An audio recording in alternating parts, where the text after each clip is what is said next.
भाभी। हाँ दीदी, मैं ना जा रही हूँ। अच्छा, आप जा रहे हो?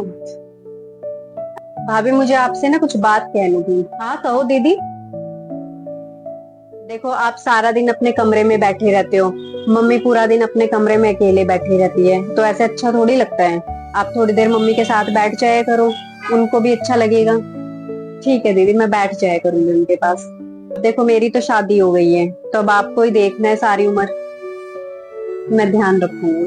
ठीक है, ठीक है, मैं चलती हूँ। ठीक है दीदी। मम्मी जी, क्या कर रहे हो? आजा, कुछ नहीं, मैं तो बैठी हुई हूँ। मैंने सोचा थोड़ी देर आपके पास बैठ जाती हूँ, आकर कुछ बातें कर लेते हैं। जरूर इसको मेरी बेटी ने भेजा होगा, इसीलिए आई है। बैठ। अच्छा हुआ तू आ गई। एक तो ये गर्मी इतनी ज्यादा हो रखी है ना, बुरा हाल हो गया है। हाँ, गर्मी तो बहुत हो गई है। हमारे तो घर में एसी भी तो नहीं है ना। मेरे कुछ जानने वाले ऐसे हैं जिनकी बहू के घर से ही दहेज में एसी आ गया था। कुछ बेचारों का बजट नहीं होता है, तो इसलिए नहीं दे पाते हैं। लेकिन कुछ तो ऐसे होते हैं कि बजट होता है पर नीयत नहीं होती है। कंजूस इतने होते हैं।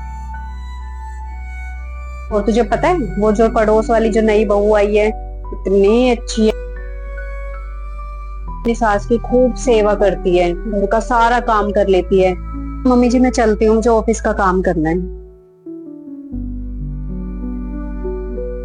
आपको बताइए दीदी को, सोनी नाम की माँ के पास बैठती हूँ।